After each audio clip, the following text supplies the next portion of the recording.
Salut à tous et à toutes, on se retrouve enfin dans mon décor habituel pour parler à nouveau de quelque chose de concret par rapport au trading. Aujourd'hui, on va aborder le sujet de la psychologie en trading. Comme vous le savez déjà, parce que je vous l'ai énormément dit, la psychologie et du coup en fait la gestion des émotions en trading va être très importante pour pouvoir réussir. Donc si on veut être rentable sur du long terme en trading, il va vraiment falloir savoir maîtriser nos émotions et avoir une psychologie parfaite. Parce qu'on peut être le meilleur trader du monde, du coup avoir les meilleures analyses, le meilleur money management, etc.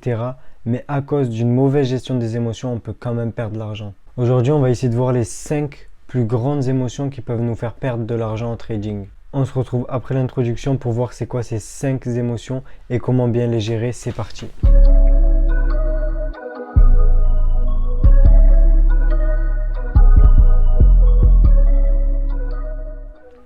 Pour avoir une psychologie parfaite en trading et pour pouvoir bien gérer nos émotions, il va d'abord falloir connaître ces émotions-là qui peuvent nous affecter et les identifier dès qu'elles se présentent. Donc en fait, la vraie méthodologie pour pouvoir contrôler ces émotions, c'est d'abord de bien apprendre c'est quoi ces émotions qui peuvent nous affecter, de bien les connaître pour que dès qu'elles vont se présenter, on puisse les identifier directement et on va pouvoir prendre des mesures pour ne pas se faire affecter par ces émotions. Du coup, on va commencer, on va voir c'est quoi les 5 pires émotions qui peuvent nous faire perdre beaucoup d'argent en trading. Donc la première grande émotion, c'est l'ego. Ça affecte surtout les débutants et en fait, c'est le fait de vouloir avoir raison sur le marché. Ça va être du coup le fait de vouloir voir son analyse se valider et en fait d'espérer que le marché nous donne raison. Par exemple, ça peut être quand on prend un trade et qu'on veuille absolument que le prix nous donne raison et qu'il aille toucher notre take profit. Si jamais le marché nous donne tort, on se sent mal, comme si on a fait quelque chose de faux, comme si on a fait quelque chose de mauvais. Et si le marché nous donne raison, on se sent fort, on se dit qu'on est fort, qu'on peut prédire le marché, etc. Et ça, c'est une des pires émotions. Parce qu'un vrai trader, il ne doit pas avoir d'ego. Il doit s'en foutre en fait si un trade il va toucher son stop loss ou s'il va toucher son take profit. Le but, c'est pas d'avoir raison sur le marché. On peut avoir 80% de nos trades qui vont pas passer, du coup qui vont toucher notre stop loss, mais on peut quand même être en profit. Donc il faut bien retenir ça, c'est que le but c'est pas d'avoir raison sur le marché, le but c'est juste de gagner de l'argent en fait. Donc on peut très bien avoir tort 80 à 90% du temps, même c'est possible, et pourtant être quand même en profit. Tout simplement parce qu'on a un bon money management et on a un bon risk-reward ratio sur chaque trade. Moi par exemple, avec le risk-reward ratio que j'utilise et avec ma stratégie de trading, je vais perdre à peu près 60 à 70% de mes trades. Mais pourtant, à la fin du compte, je suis rentable. Tout simplement parce que toutes mes pertes elles vont se limiter à 1% et en revanche, tous mes gains ils vont être illimités en fait. Donc si j'ai utilisé des gros risk-reward ratio, que j'ai bien managé mon trade, que je laisse couler, je peux gagner jusqu'à 10% sur un trade alors que j'ai risqué que 1%. Donc en gros, un trade, il peut m'en rattraper 10. Donc il ne faut surtout pas qu'à chaque fois que je prenne un trade, je me dise putain, il faut vraiment que j'ai raison sur le marché, il faut que le marché me donne raison, etc. On s'en fout de ça. Le marché nous donne raison ou il nous donne tort et on ne doit pas être affecté par ça en fait. La deuxième grande émotion, je ne connais pas son nom exact, mais en fait c'est quand vous reperdez trop vite ce que vous avez gagné. Vous allez comprendre. En gros, c'est quand psychologiquement, dès que vous faites des gains, vous vous sentez comme si l'argent que vous avez gagné ne vous appartient pas vraiment parce que vous l'avez gagné trop facilement et du coup, vous vous sentez obligé de faire n'importe quoi avec cet argent et de le reperdre directement. En gros, c'est quand vous gagnez de l'argent, par exemple, vous allez gagner, je sais pas moi, 5% de votre capital, ce que vous allez vous dire, c'est vraiment, ouais, c'est trop cool, j'ai gagné 5% de mon capital aussi facilement, j'ai rien fait, et vous sentez comme si en fait vous méritez pas l'argent que vous avez gagné. Du coup, vous allez reprendre un autre trade ultra risqué, vous allez en fait faire de la merde avec l'argent que vous avez gagné, et du coup, en fait, à chaque fois que vous gagnez de l'argent, vous le reperdez trop facilement. Dans ce cas, vous baissez fortement vos probabilités de gain, parce qu'en général, tous les gains que vous allez faire, vous allez les reperdre directement. Mais par contre, vos probabilités de perte, ça va rester les mêmes. Du coup, il va y avoir un déséquilibre et sur du long terme, vous allez perdre de l'argent. Donc cette émotion, il faut absolument la capter et il faut vraiment que vous vous mettiez ça en tête, c'est que quand vous gagnez de l'argent, ce nouvel argent que vous avez sur votre compte de trading, du coup, c'est une nouvelle part de votre capital en fait. Il ne faut pas que vous pensiez que cette part, elle est à part et que si vous la perdez, c'est pas grave parce que de toute façon, vous n'aurez pas perdu d'argent. Non. Si jamais vous perdez ce nouvel argent que vous avez gagné, c'est comme si vous avez fait des pertes en fait. Et du coup, en fait, c'est ça le problème de beaucoup de personnes, c'est qu'elles pensent que le nouvel argent qu'elles ont gagné, si elles le reperdent, c'est pas grave parce que ça va pas vraiment être des pertes. Alors que si, ça va être des pertes parce que c'est de l'argent qu'elles ont gagné en fait. Donc attention à cette émotion parce que si vous vous faites avoir par cette émotion, vous risquez de ne pas être rentable sur le long terme en trading et du coup de perdre de l'argent sur du long terme. La troisième grande émotion, c'est la réaction aux pertes en fait. Donc la vraie émotion, on va dire, le vrai nom de cette émotion-là, c'est un peu la peur, on va dire. En gros, c'est par exemple dès qu'on a fait quelques pertes d'affilée et qu'on commence à avoir peur, et du coup, en fait, on va changer notre façon de trader, et ça va anéantir toute notre stratégie de trading. Parce que d'un coup, on va changer toute la façon dans laquelle on va trader. En trading, il faut absolument accepter ses pertes. Et parfois, on a des grosses séries de pertes d'affilée. Par exemple, on peut faire 9 à 15 pertes d'affilée. Mais c'est pas grave, c'est comme ça. Des fois, on va avoir des séries de gains d'affilée, des fois, on va avoir des séries de pertes d'affilée. Mais c'est pour ça qu'on va avoir notre drawdown management. Du coup, en fait, ça va limiter la casse et on ne pourra jamais perdre beaucoup d'argent au final. Donc, il ne faut pas avoir peur des pertes. Dès qu'elles se présentent, on utilise notre drawdown management et on reste tranquille et serein et on utilise notre même stratégie. Parce qu'en fait, chaque stratégie, elle va avoir des périodes où elle va être moins efficace. Et il faut en fait l'accepter. Mais le problème du coup des gens qui réagissent à cette émotion-là, du coup la peur et la réaction aux pertes, c'est qu'ils vont changer de stratégie dès qu'ils vont avoir une série de pertes dans leur stratégie. Du coup, en fait, ils vont jamais avoir une stratégie vraiment stable et ils vont jamais être vraiment constants dans leur trading.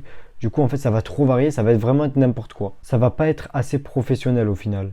Donc cette émotion, il faut absolument la cerner et il faut accepter de faire des séries de pertes. Il faut accepter en fait ces pertes. Après, il y a une quatrième émotion qui est très très dangereuse, c'est l'aversion au risque. Vous en avez sûrement déjà entendu parler parce que c'est aussi une émotion qui affecte énormément les débutants et qui leur fait perdre tout leur capital en général. Cette émotion, elle va se présenter quand le marché va nous donner tort et qu'on veut absolument avoir raison sur le marché. Du coup, on va se dire peut-être qu'en fait le marché va nous donner raison, mais après. Donc pour illustrer ça, imaginons qu'une personne soit en perte sur un trade et que le prix va bientôt toucher son stop loss avec son money management, etc. Cette personne elle a deux solutions, c'est soit d'encaisser sa perte et d'accepter ça et de continuer à trader, donc elle va rattraper sa perte plus tard, ou soit ce qu'elle va se dire, c'est peut-être que le marché va me donner raison après et elle va décaler son stop loss, elle va reculer son stop loss, elle va se dire peut-être que le prix va se retourner en fait, elle va se trouver un tas de raisons. Donc ça va être l'aversion au risque en fait, qui vont lui dire de pas prendre ses pertes, de pas fermer ses pertes, parce que peut-être que ces pertes elles vont vite fait se corriger, peut-être que ces pertes ça va devenir des gains bientôt, ou peut-être que ça va revenir à zéro et qu'elle va pouvoir ne pas encaisser de pertes. Du coup elle va faire que de reculer son stop loss, de le reculer, ou même des fois, et ça c'est le pire, elle va augmenter sa position. Donc ça veut dire qu'elle va rajouter du trade. Si par exemple c'est un trade short, du coup c'est une vente, elle va vendre encore plus. Au plus le prix va monter, au plus elle va vendre. Et là, du coup, en fait, elle va augmenter son risque au maximum et elle peut perdre tout son capital en un seul trade, en fait. J'ai vu énormément de personnes se ruiner de cette manière-là à cause de cette émotion qui est pourtant très connue.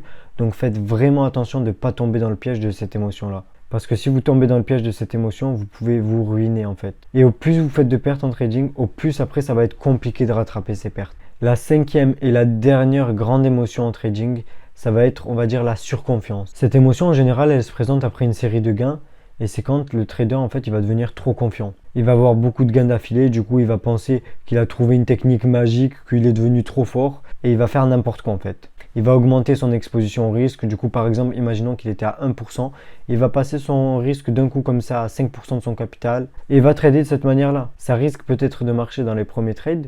Du coup, il va gagner sur quelques trades. Mais après, d'un coup, dès qu'un trade ne va pas passer, ça va devenir incontrôlable parce qu'il va vouloir se rattraper, etc. Et ça va être un engrenage, un cercle vicieux en fait. Donc la surconfiance, c'est le fait de réagir à ses gains et en fait de devenir trop confiant par rapport au marché. Il faut vraiment être 100% neutre par rapport au marché et par rapport à nos trades aussi. Et le pire des cas, dans le cas extrême de la surconfiance, c'est quand une personne se met all-in dans un trade. Se mettre all-in dans un trade, ça veut dire que le trader, par exemple, il va être sûr, il va se dire, voilà, moi je suis sûr à 100% que ce trade il va passer. Il va trouver, je sais pas, des dizaines de confluences. Il va dire, voilà, là on a atteint un niveau Fibonacci, en plus on a rejeté une moyenne mobile. En plus, on a rejeté une trendline, on a cassé une trendline qui descend, on est sorti d'une correction, on a une divergence sur RSI. En fait, le trader, il va se trouver énormément de confirmations. Il va dire, voilà, ce trade, il est sûr à 100%. Et du coup, il va mettre tout son capital dans ce trade-là. Ça veut dire qu'il va risquer...